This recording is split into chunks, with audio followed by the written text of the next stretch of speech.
Toute l'actualité politique et parlementaire, c'est le journal de 19h de Public Sénat. Bonsoir à tous. Voici les titres de ce jeudi. Travail, responsabilité, autorité. Nicolas Sarkozy reprend 5 ans après ses valeurs de 2007 et annonce dans une interview au Figaro Magazine un référendum pour révolutionner, s'il est réélu, le système d'indemnisation du chômage. Le chef de l'État qui par ailleurs était à Fessenheim aujourd'hui pour dire non à l'arrêt de la centrale. François Hollande défend, lui, ce soir à Orléans, sa réforme globale de l'éducation nationale. Il parle de refondation et confirme son intention de rétablir 60 000 postes. La maternelle et le primaire seront ses deux priorités.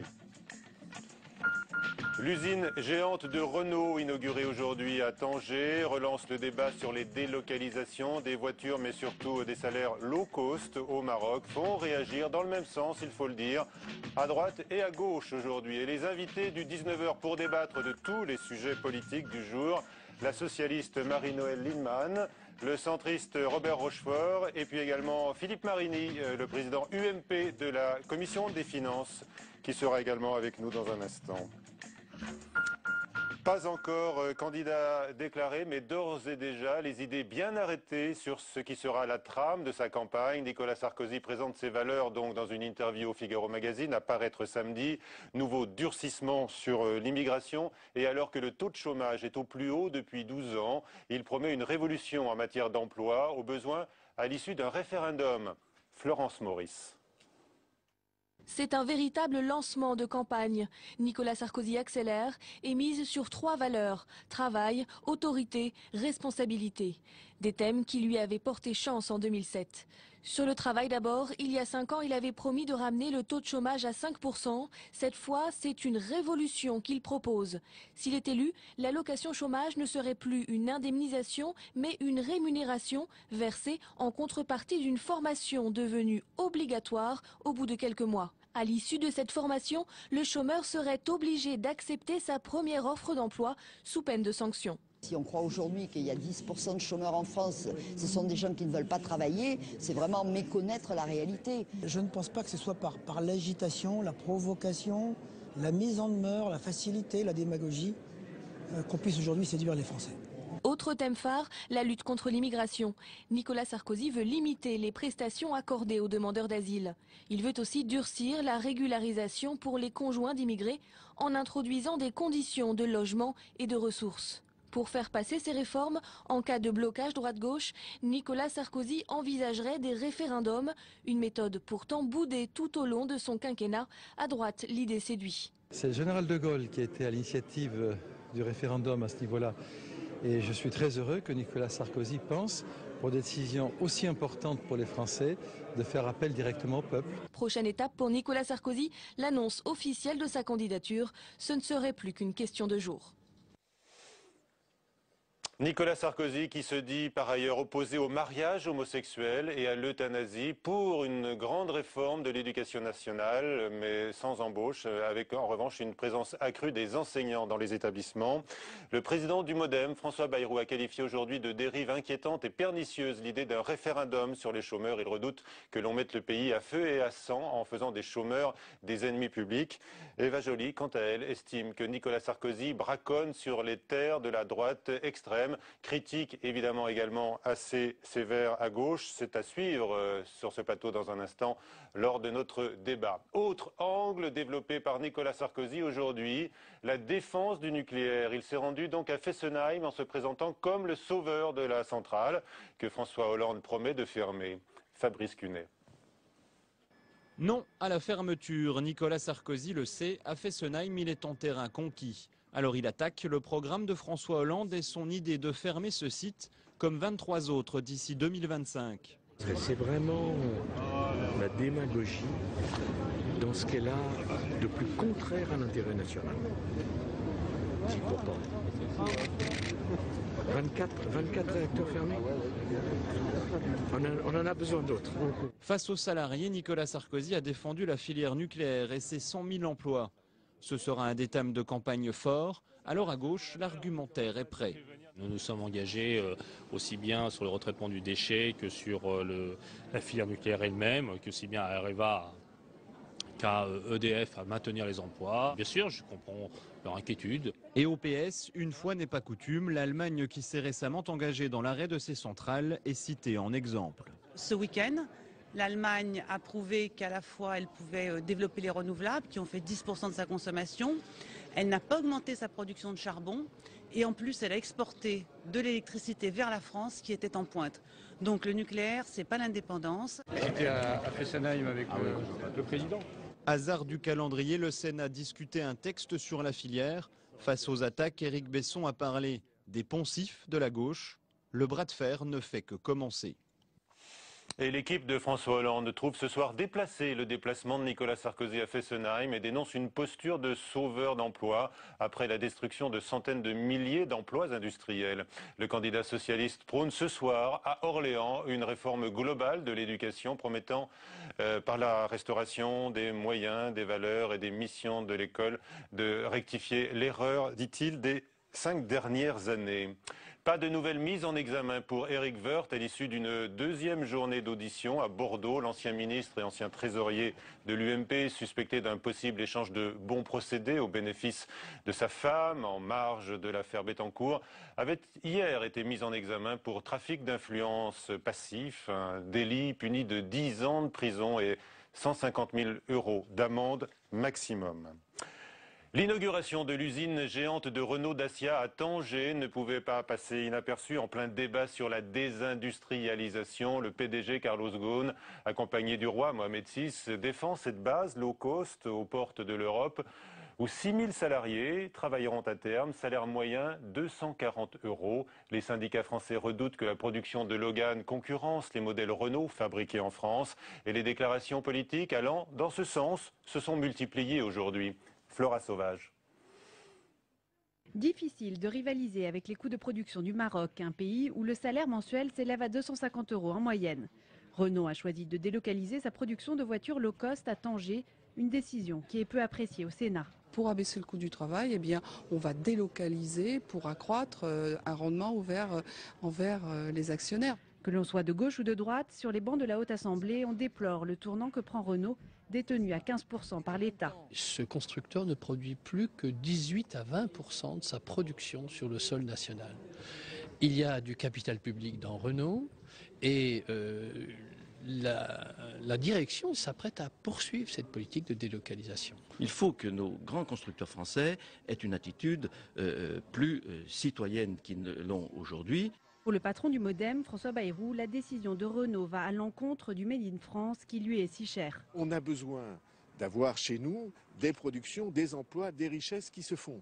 Le fait que tout s'en aille, que tout fiche le camp, c'est un drame pour notre pays.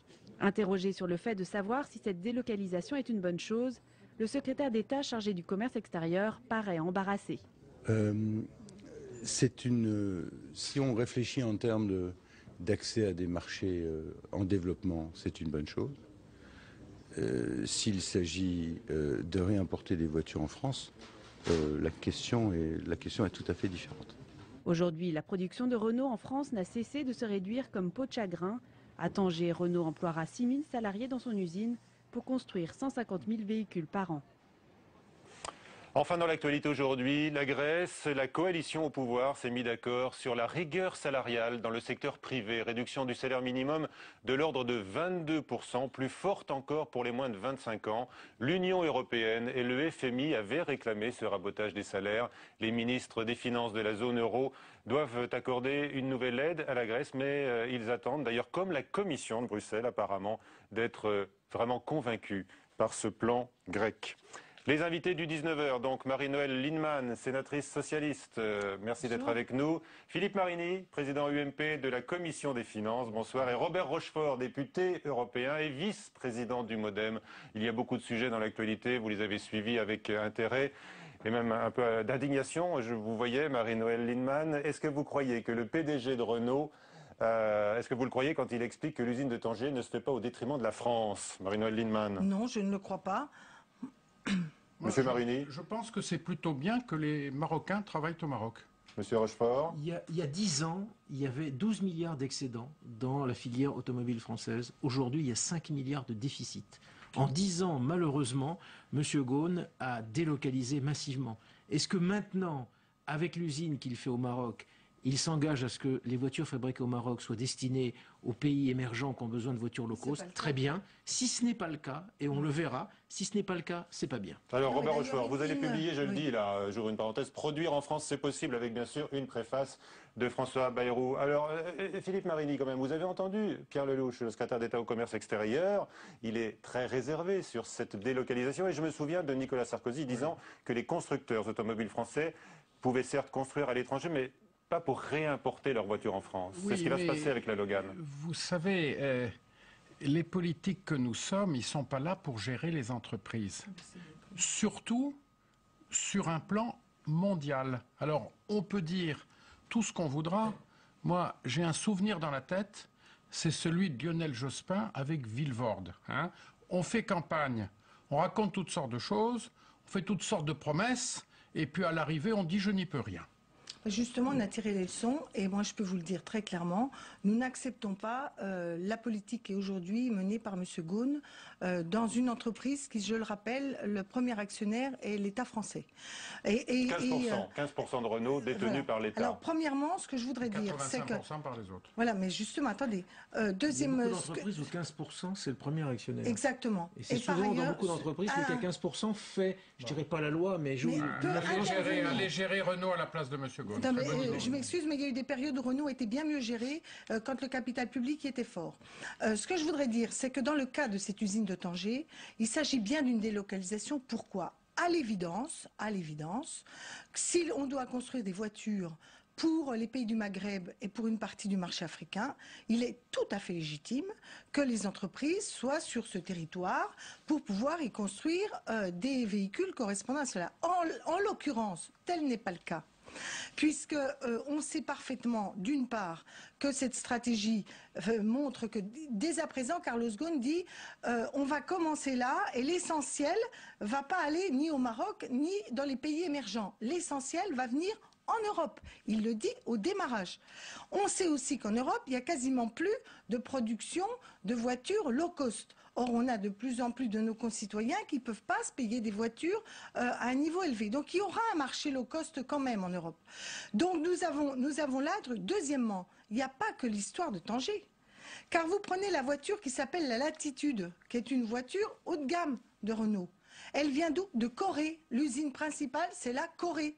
Donc, on est dans une stratégie de Renault qui ne fait pas de la France son réel point d'appui pour soit la qualité des véhicules, soit le marché européen.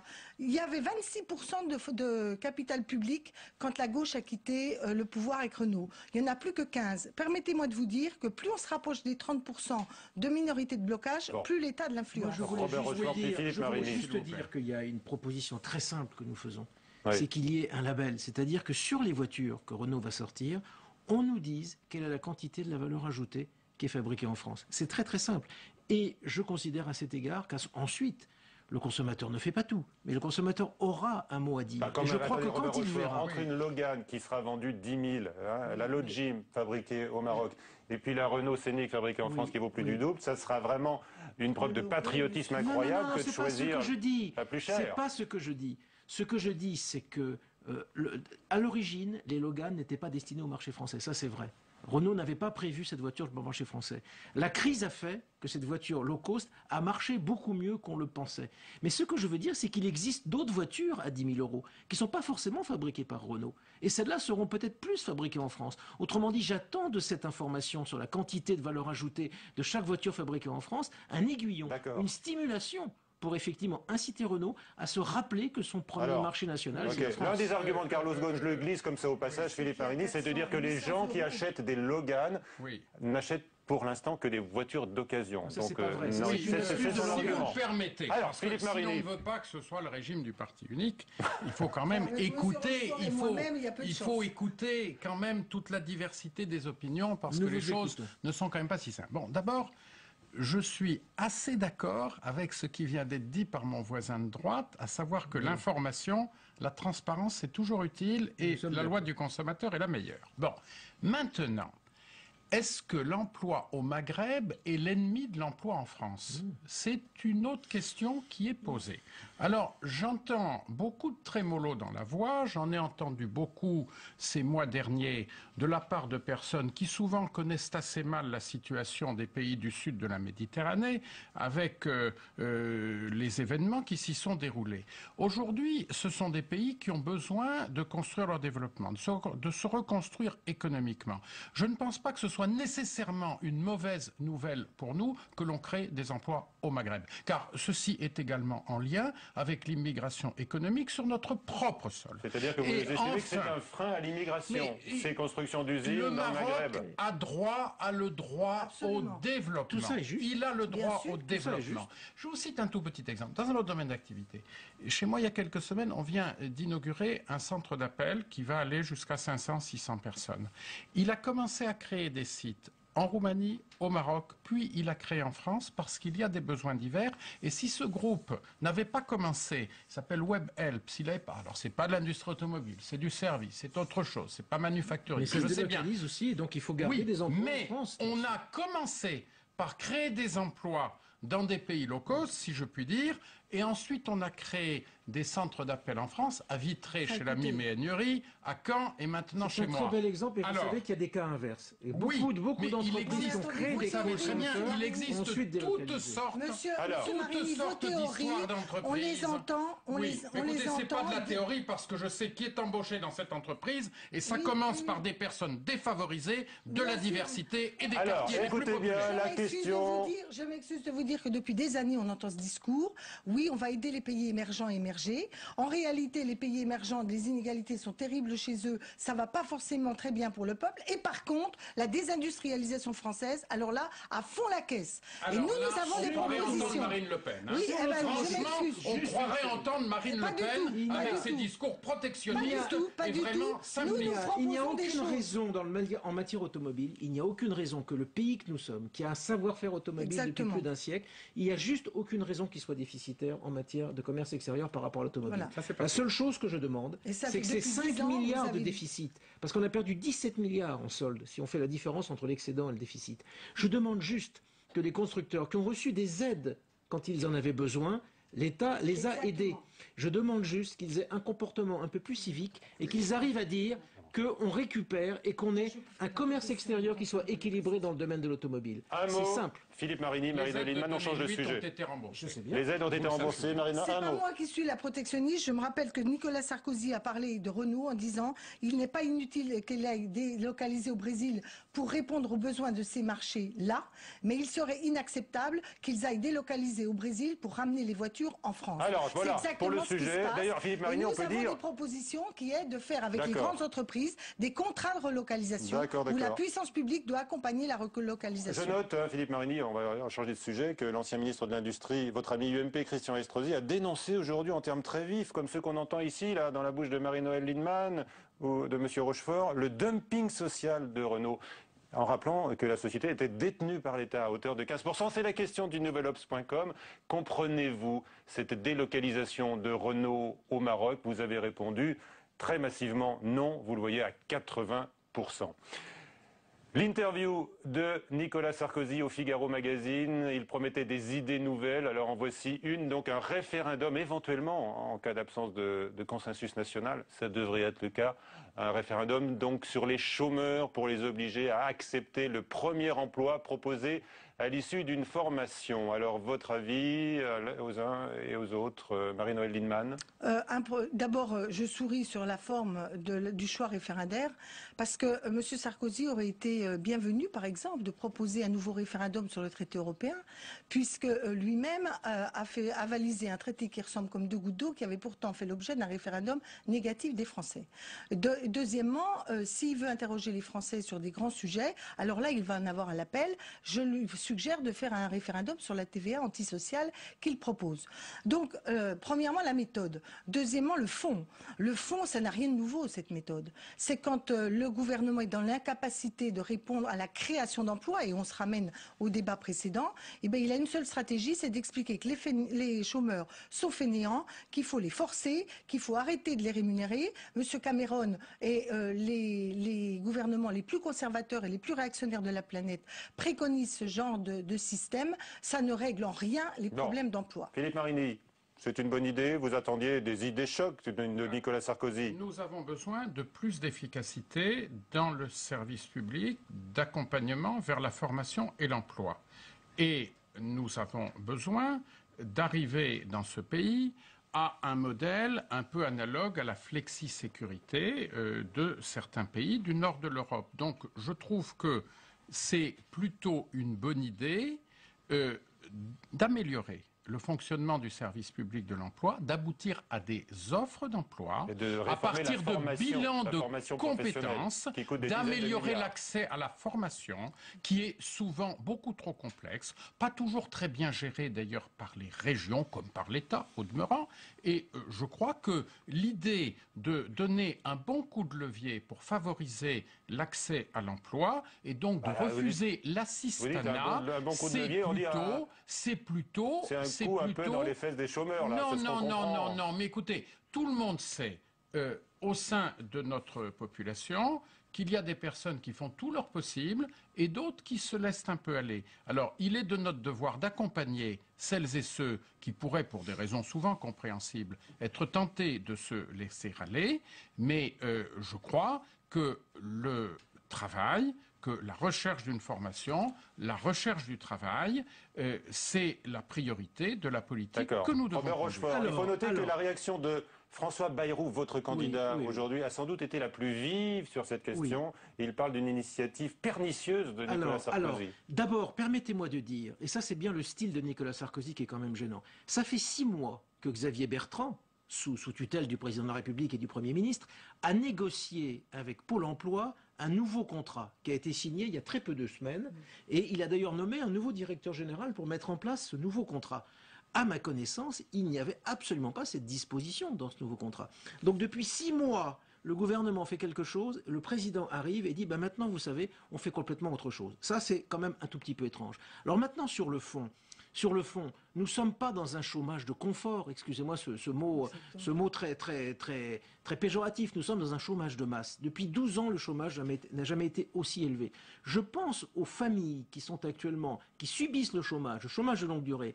Ce qu'ils viennent d'entendre dans la proposition du président de la République est profondément choquant.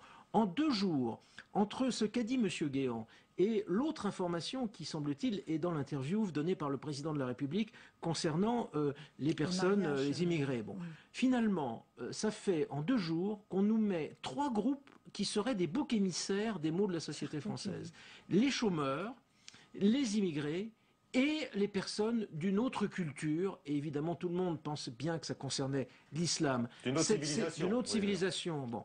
C'est 3 façons de faire des boucs émissaires. C'est évidemment une dérive à droite, mais c'est plus fondamentalement que ça, une façon d'opposer les Français les uns aux autres, de leur laisser croire qu'il y a un ennemi intérieur. Ça, c'est absolument à l'opposé de ce que nous pensons. Permettez-moi de dire simplement, et j'ai terminé, que tous ceux qui, de centre droit, avaient fait confiance à Nicolas Sarkozy il y a 5 ans, je me demande où ils en sont, et aujourd'hui je leur dis qu'il y a une proposition politique qui est celle de François Bayrou et qu'ils regardent attentivement. Philippe Marinet, on a l'impression que sur ce sujet-là, il y a une ligne de fracture entre Nicolas Sarkozy et François Bayrou. On verra ce que ça donne le soir du premier tour de la présidentielle. Nous sommes en pré-campagne ou en campagne. Il est bien naturel que chaque candidat accuse le trait, et en particulier François Bayrou. Bon, il y a des choses que je trouve... Le trait, c'est plutôt Nicolas Sarkozy. Écoutez, je vous ai laissé parler, je vous en prie. Bon, il y a une chose que je trouve un peu plus étrange chez François Bayrou et ceux qui le soutiennent, et parmi lesquels j'ai d'ailleurs personnellement beaucoup d'amis, par exemple mon ancien président Jean Arthuis. N'est-ce pas? On a prêché pendant des années et des années pour la compétitivité, réduire les charges des entreprises. Aujourd'hui, on propose un pas en avant dans cette direction.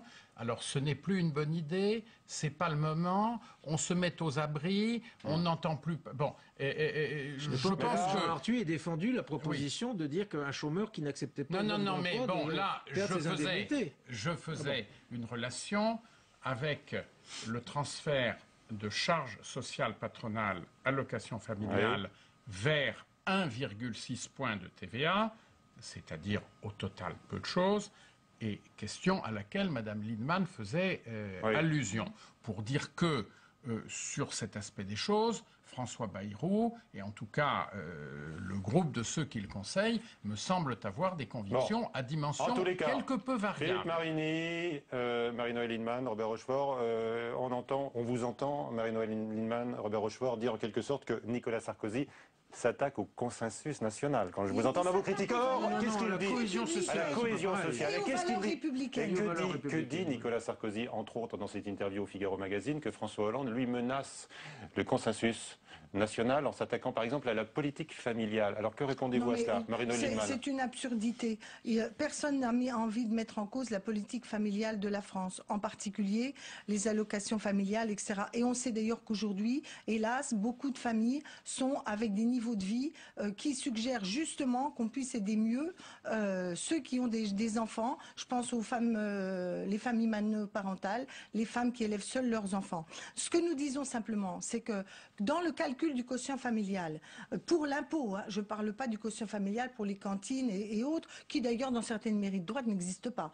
Nous suggérons en commun d'être en situation, j'espère, nous suggérons un plafonnement pour que les familles vraiment très aisées, qui ont des enfants et qui n'ont pas besoin de ces aides pour élever correctement leurs enfants, puissent voir que ça ne devienne pas une niche fiscale. Voilà purement et simplement notre proposition en la matière. Très bien. Alors, en tous les cas, il y a une réaction il y a quelques minutes de François Hollande qui considère que le prochain référendum, c'est, vous devinez, l'élection présidentielle.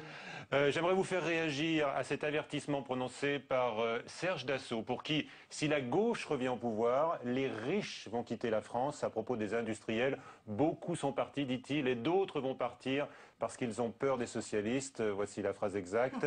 C'est ce qui est derrière qui est le plus choquant. Hein. Attendez, on y arrive. Ceux qui vont créer de la richesse, faire de la croissance, ce ne sont pas les pauvres, ce sont les riches. Alors...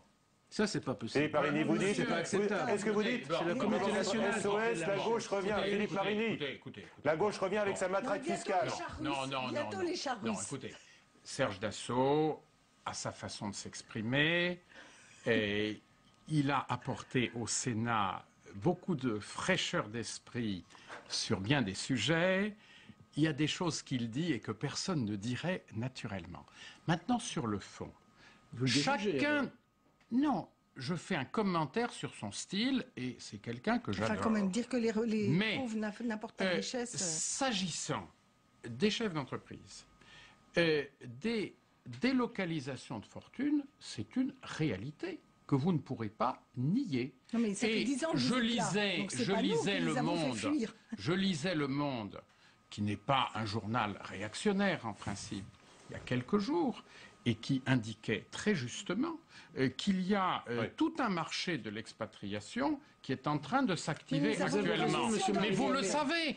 Mais c'est une question de mesure. Si l'on fait fuir les détenteurs de capitaux dans un monde dont les frontières sont ouvertes, il est bien évident que les impôts que l'on devra prélever, eh bien on les prélèvera sur une assiette plus étroite et qu'il faudra que les efforts soient beaucoup plus considérables pour les classes moyennes. On ne peut pas imaginer un pays développé où il n'y ait pas de riches qui investissent leur fortune. C'est fini. Et sont-ils revenus avec la baisse d'impôts qu'on leur avait fait? Est-ce qu'ils sont revenus depuis 4 ans? Moi je ne les ai pas vus revenir. Ils seraient sans doute partis davantage. Allez, en tous les cas, il paraît que les conseillers fiscaux, les banquiers, les avocats préparent des dossiers d'expatriation. En tous les cas, c'est ce qu'on lit effectivement. Grâce à la commission d'enquête du Sénat sur les fuites de capitaux, nous allons les arrêter. Vous allez les cesser, y compris pendant les 5 ans. Ça n'a jamais arrêté.